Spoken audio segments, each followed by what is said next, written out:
ही चपाती बघा ना, किती टम्म अशी फुगलेली आहे. त्याचबरोबर ही खूप अशी नरम झालेली आहे आणि या चपातीचे तुम्ही पदरही पाहू शकता. चपाती टम्म फुगावी तसेच भरपूर असे लेअर व खूप अशी नरम चपाती कशी बनवायची ते आजच्या व्हिडिओमध्ये आपण पाहूया. नमस्कार, मी प्रीती खंडार रेसिपीजमध्ये तुमचं अगदी मनापासून स्वागत करते. भरपूर लेअर्स आणि नरम अशी चपाती बनवण्यासाठी आपल्याला इथे लागणार आहे गव्हाचं पीठ म्हणजेच आपली कणिक. तर इथे बघू शकता मी एक परात घेतलेली आहे. त्या परातीत आपल्याला एक चाळणी ठेवायची आहे आणि या प्लेटने एक प्लेट एवढी कणिक इथे घ्यायची आहे आणि ही कणिक जी आहे ती आपल्याला चाळणीने छान अशी इथे चाळून घ्यायची आहे.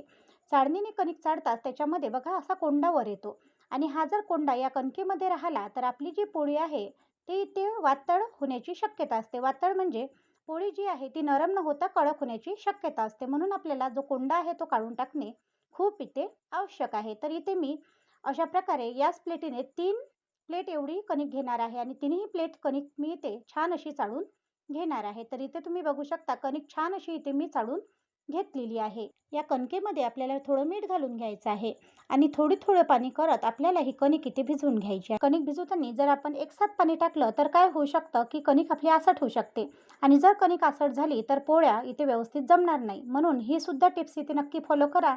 ही कणिक भिजवताना आपल्याला कणिकीमध्ये पाणी थोडं टाकत आपल्याला याचा घट्टसर असाच गोळा इथे बनवायचा आहे. बऱ्याच माझ्या मैत्रिणींच्या चपात्या ह्या नरम होत नाही, कडक बनतात किंवा जर नरम बनल्याही तर त्याचे काटे जे आहे ते वातळ येतात किंवा चपातीची बिलकुलच पदर सुटत नाही. आणि चपाती जर आपण भरपूर वेळ ठेवली म्हणजे जर सकाळी चपाती बनवली आणि तुम्ही सायंकाळी जर ही चपाती खात असाल तर तेव्हा सुद्धा ही चपाती खूप अशी कडक येते, नरम राहत नाही. पण आजचा जर व्हिडिओ तुम्ही पूर्ण पाहिला तर मी गॅरंटी देते की तुमची चपाती कधीच कडक बनणार नाही. अगदी दुसऱ्या दिवशी जरी तुम्ही ती चपाती खाल्ली तरी नरमच राहणार. इथे बघू शकता कणकेचा गोळा मी छान असा तयार करून घेतलेला आहे. इथे आता तिसरी टिप्स म्हणजे आपल्याला कणकेचा जो आपण गोळा तयार केलेला आहे जास्तीत जास्त 20 मिनिटं व कमीत कमी 15 मिनिटं आपल्याला हा गोळा छान असा मुरू देणे खूप असं आवश्यक आहे. तर इथे तुम्ही बघू शकता पूर्णतः 15 मिनिटं झालेले आहे आणि 15 मिनिटानंतर मी तुम्हाला कणकेचा गोळा दाखवते. बघू शकता जेव्हा आपण हा कणकेचा गोळा तयार केलेला होता तेव्हा तो कडक होता आणि आता हा गोळा छान असा नरम झालेला आहे. आता इथे थोडा तेलाचा हात लावायचा आणि तेलाचा हात लावल्यानंतर हा जो कणकेचा गोळा आहे तो छान इथे आपल्याला चुरून घ्यायचा आहे. जेवढा आपण हा कणकेचा गोळा चुरू म्हणजे जेवढी आपण ही कणिक चुरू तेवढीच आपली जी चपाती आहे ती इथे नरम बनणार आहे. तर इथे बघू शकता अशा प्रकारे मी अगदी 5 मिनिटे ही कणिक छान अशी इथे चुरून घेत आहे. कणिक छान अशी चुरून झाल्यानंतर आपण जेवढी चपाती बनवतो त्या हिशोबाने इथे आपल्याला त्या कणकेचे असे गोळे तयार करून घ्यायचे आहे. तर बघा मध्यम जी आपण चपाती बनवतो ती एवढ्याच गोळ्याची बनवतो म्हणून इथे मी 3 ते 4 असे गोळे तयार करून घेणार आहे. तुम्ही इथे पूर्ण कणकीचे सुद्धा गोळे तयार करून घेऊ शकता पण मी इथे 4च गोळे तयार करून घेणार आहे. आजच्या व्हिडिओमध्ये मी तुम्हाला 2 प्रकारच्या चपात्या बनवून दाखवणार आहे. तुम्ही 2 पैकी कोणतीही एक चपाती जरी बनवली तरी ती चपाती नरमच बनणार आहे. इथे आपल्याला थोडं घोळण सुद्धा लागणार आहे. तर जी आपली कोरडी कणिक असते ती आपल्याला इथे अशा प्रकारे गाळून घ्यायची आहे. तुम्ही प्लेटमध्ये सुद्धा घेऊ शकते पण मी या परातीमध्ये साईडने ही कणिक गाळून घेतलेली आहे. आता एक इथे पोळपाट घ्यायचा आहे आणि एक जो आपला गोळा आहे तो घ्यायचा आहे आणि या घोडणाने या गोळ्याला आपल्याला पूर्ण असं कोटिंग करून घ्यायचं आहे. म्हणजे आपल्याला घोडण पूर्ण गोळ्याला लावून घ्यायचं आहे आणि अर्धवट चपाती आपल्याला इथे लाटून घ्यायची आहे. म्हणजे पूर्ण अशी जेवढी आपण लाटतो त्याच्यापेक्षा अर्धवट अशी लाटून घ्यायची आहे.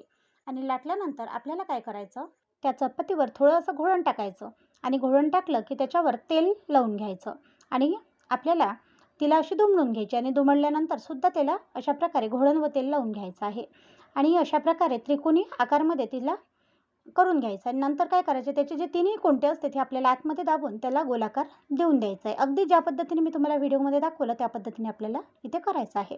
आकार गोल दिल्यानंतर आता घोळणामध्ये एक वेळा तिला टप करायचं आणि नंतर हलक्या हाताने आपल्याला ही चपाती अलट-पलट करून इथे लाटून घ्यायची आहे. चपाती लाटताना इथे जास्त जाळी नाही व जास्त पातळ नाही, मध्यम अशी चपाती आपल्याला इथे लाटून घ्यायची आहे आणि लाटताना अलट-पलट करूनच हलक्या हाताने आपल्याला इथे ही चपाती लाटायची आहे. ही सुद्धा टिप्स नक्की फॉलो करा कारण की जेव्हाही आपल्याला चपाती नरम बनवायची असेल, जास्त पदराची बनवायची असेल तेव्हा आपल्याला हीच टिप्स इथे फॉलो करणे खूप असे आवश्यक आहे.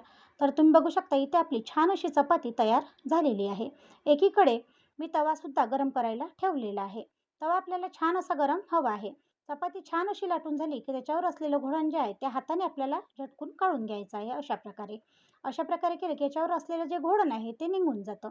आता तवासुद्धा आपला छान असा गरम झालेला आहे. तव्यावर थोडं सर्वात आधी तेल टाकून घ्यायचं, जेणेकरून काय होईल की आपला जो तवा आहे त्याला आपली जी चपाती आहे ती चिटकणार नाही. चपाती तव्यावर टाकली की एका साईडने आपल्याला फक्त थोडी अशी चपाती भाजू द्यायची आहे आणि लगेच आपल्याला ही चपाती परतवून घ्यायची आहे. परतवली की दुसऱ्या बाजूला आपल्याला ही चपाती जी आहे ती छान अशी शिजू द्यायची आहे. जेव्हा चपाती आपण दुसऱ्या बाजूने परतवतो तेव्हा आपल्याला लगेचच ही चपाती अशा प्रकारे परतवायची नाही. फक्त आपल्याला जो दुसरा भाग आहे त्याच साईडने ही चपाती छान अशी होऊ द्यायची. तुम्हाला जर कापड वापरायचा असेल तरी तुम्ही कापड वापरू शकता. मी अशी हातानेच याला टप करून घेणार आहे. थोडंसं असं केलं की आता ही जी चपाती आहे ती एका साईडने छान अशी शिजलेली आहे. आता एका साईडने छान शिजली की आपल्याला अशा प्रकारे परतवून घ्यायची आहे. आणि तुम्ही बघू शकता आपण जेव्हा ही चपाती परतवली तर किती टम्म अशी फुगायला सुरुवात झालेली आहे. स्टेजवर आपल्याला इथे थोडंसं असं तेल आपल्याला या चपातीवर सोडून घ्यायचं आहे. आणि तुम्ही ही चपाती बघू शकता किती छान अशी टम्म फुगलेली आहे. आणि ही तर चपाती छान अशी टम्म फुगलेलीच आहे. पण मी आता जी दुसरी तुम्हाला पद्धत दाखवणार आहे त्याच्यामधली सुद्धा जी दुसरी चपाती आहे ती सुद्धा अशा प्रकारेच टम्म फुगणार आहे. आणि ही जी चपाती आहे ती तुम्ही सायंकाळचीच नाही तर दुसऱ्या दिवशी जरी खाल्ली ना तरी ही चपाती छान अशी नरमच राहणार आहे. आता आपण इथे दुसरी चपाती बनवून घेऊया. तर दुसऱ्या चपातीसाठी जे आपण कणिक घेतलेली आहे किंवा जो गोळा घेतलेला आहे त्याचे 2 भाग आपल्याला करून घ्यायचे आहे. म्हणजे एक जी चपाती लाटतो त्याच गोळ्यात आपल्याला 2 गोळे असे करून घ्यायचे आहे. आणि ज्याप्रमाणे पुरीचा आकार असतो त्याप्रमाणे 2 पुऱ्या आपल्याला इथे एक प्रकारच्या लाटून घ्यायच्या आहे. आणि दोन्ही पुऱ्या अशा प्रकारे लाटल्यानंतर आता काय करायचं तर थोडं-थोडं घोळण या दोन्ही पुऱ्यावर अशा प्रकारे टाकून घ्यायचं आहे. थोडं-थोडं तेलसुद्धा याच्यावर आपल्याला टाकायचं आहे. आणि तेल टाकल्यानंतर आपल्याला अशा प्रकारे ही जी पुरी आहे किंवा ही जी चपाती आहे त्याला अशा प्रकारे लावून घ्यायचं आहे. लावल्यानंतर एकावर एक अशा प्रकारे दुमडून घ्यायचं आहे. आता याच्यावर सुद्धा आपल्याला थोडं घोळण टाकायचं आणि थोडं तेल टाकून घ्यायचं. आणि आता याची पोळी इथे तयार करून घ्यायची. म्हणजे जो त्रिकोणी उंडा असतो तो आपल्याला इथे अशा प्रकारे तयार करून घ्यायचा. आणि आता यालासुद्धा आपल्याला छान असा गोलाकारमध्ये शेप द्यायचा आहे. जसं आपण पहिले केलं त्याचप्रकारे आपल्याला याला गोलाकारमध्ये शेप द्यायचा आहे. आणि थोडं घोळण जे आहे ते घोळण आपल्याला याला लावून घ्यायचं आहे. आणि हलक्या हाताने ही सुद्धा आपल्याला चपाती लाटून घ्यायची आहे. पहिली जी आपण चपाती पाहिली ती आपण त्रिकूट पाहिली आणि दुसरी जी आहे ती अशा पद्धतीने. दोन्हीही चपात्या तुम्ही बनवा. दोन्हीही प्रकारच्या ज्या पोळ्या आहे किंवा चपात्या आहे त्या बिलकुल नरम राहतात आणि याचे पदरसुद्धा खूप असे सुटतात. म्हणजे ज्यांचे प्रॉब्लेम आहे की ज्यांना चपाती जमत नाही किंवा ज्यांची चपाती नरम राहत नाही त्यांनी जर या दोन्हीही प्रकारच्या चपात्या बनवून पाहिल्या तर मी तुम्हाला गॅरंटी देते की तुमची चपाती एकच दिवस नाही तर इथे 2 दिवससुद्धा छान अशा नरम राहणार आहे. आता आलटून-पलटून आपल्याला ही सुद्धा चपाती अशा प्रकारे इथे लाटून घ्यायची आहे. तुम्ही इथे बघू शकता. अशा प्रकारे ही चपाती लाटून झाल्यानंतर आपल्याला तव्यावर ही चपाती टाकून घ्यायची आहे. आणि ज्या पद्धतीने आपण पहिल्यांदा जी चपाती तव्यावर टाकून घेतली होती आणि एका साईडने आपण थोडी होऊ दिली आणि लगेच आपण दुसऱ्या साईडने सुद्धा ही चपाती छान अशी आपल्याला शिजू द्यायची आहे. दुसऱ्या साईडने आपल्याला ही जी चपाती आहे ती छान अशी होऊ द्यायची आहे. म्हणजे जर आपण दुसऱ्या साईडने ही चपाती छान अशी होऊ दिली तर तेव्हाच आपली चपाती जी आहे ती टम्म अशी फुगते. म्हणून जेव्हाही तुम्ही चपाती बनवत असाल तर तेव्हा पहिल्या बाजूने थोडीच अशी होऊ द्यायची आणि दुसऱ्या बाजूने पूर्णतः ही चपाती छान अशी होऊ द्यायची आहे. तुम्ही बघू शकता दुसऱ्या बाजूनं ही चपाती छान अशी शिजलेली आहे. आता जेव्हा मी हिला परतवली तर तुम्ही बघू शकता याला किती असा फुगा यायला सुरुवात झालेला आहे. थोडं तेल अशा प्रकारे दोन्ही बाजूने टाकून घ्यायचं आहे. आणि दोन्ही बाजूने तेल टाकल्यानंतर तुम्ही इथे बघू शकता दुसरी चपातीसुद्धा आपली टम्म इथे फुगलेली आहे. खूपच मस्त इथे आपली चपाती झालेली आहे. एकच पद्धत नाही तर मी इथे तुम्हाला 2 अशा चपातीच्या पद्धती दाखवलेल्या आहे. आणि मी इथे बघू शकता भरपूर अशा चपात्या 3 प्लेट कणकीमध्ये इथे बनवून घेतलेल्या आहे. तुम्ही चपात्या बघू शकता किती छान अशा नरम झालेल्या आहे. आता एक चपाती मी तुम्हाला पूर्ण फोडून दाखवते.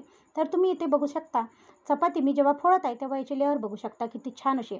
आता इथे 2च लेअर नाही झालेले आहे तर अगदी 3-4 लेअर असे सुटलेले आहे. तर बघा मी मधातून सुद्धा काढते तर बघू शकता किती छान अशा या चपातीला लेअर फुटलेले आहे. खूपच मस्त अशी इथे ही चपाती झालेली आहे. आणि ही चपाती किती अशी नरम झाली हे तुम्ही स्वतःच पाहू शकता. इथे तुम्ही बघू शकता किती मस्त अशी नरम चपाती झालेली आहे. ही चपाती आता सकाळी जर तुम्ही बनवली तर संध्याकाळी खा किंवा जर 2 दिवसांनी सुद्धा तुम्ही ही चपाती पाहिली तर खूपच अशी नरम ही चपाती राहणार आहे. तर आजचा हा व्हिडिओ किंवा आजची ही रेसिपी तुम्हाला कशी वाटली कमेंट करून कळवायला विसरू नका. व्हिडिओ आवडल्यास चॅनलला लाईक, शेअर व सबस्क्राईब करायला सुद्धा विसरू नका. अशाच नवनवीन व्हिडिओ पाहण्यासाठी प्रीती खंडार रेसिपीला नक्की सबस्क्राईब करा. धन्यवाद.